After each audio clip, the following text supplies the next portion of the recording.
This is a story of George Haigh.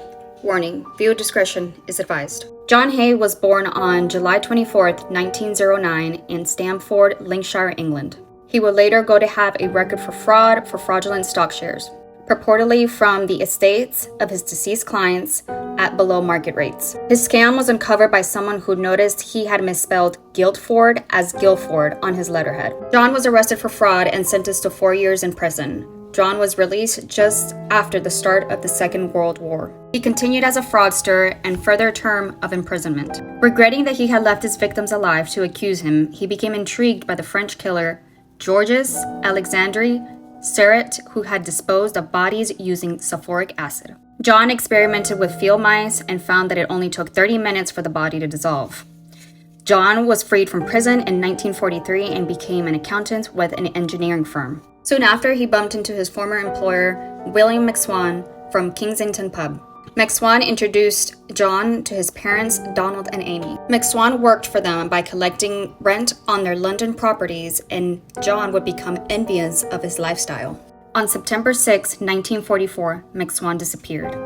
John later admitted he had lured McSwan into a basement in Gloucestershire Road, hit him over the head with a lead pipe, and then put his body in a 40 imperial gallon drum with concentrated sulfuric acid. 2 days later, finding that McSwan's body had mostly dissolved, John emptied the drum into a manhole. John told McSwan's parents that their son had gone into hiding in Scotland to avoid being called for the military service. John then began living in McSwan's house, collecting rent from McSwan's parents. They became curious as to why their son had not returned as the war was coming to an end. On July 2, 1945, he lured them into Gloucestershire Road by telling them their son was back from Scotland for a surprise visit. There he unalived them with blows to the head and disposed of them. John then stole McSwan's pension checks and sold his parents' properties for about $9,800 and moved into an Onslow Court hotel in Kensington.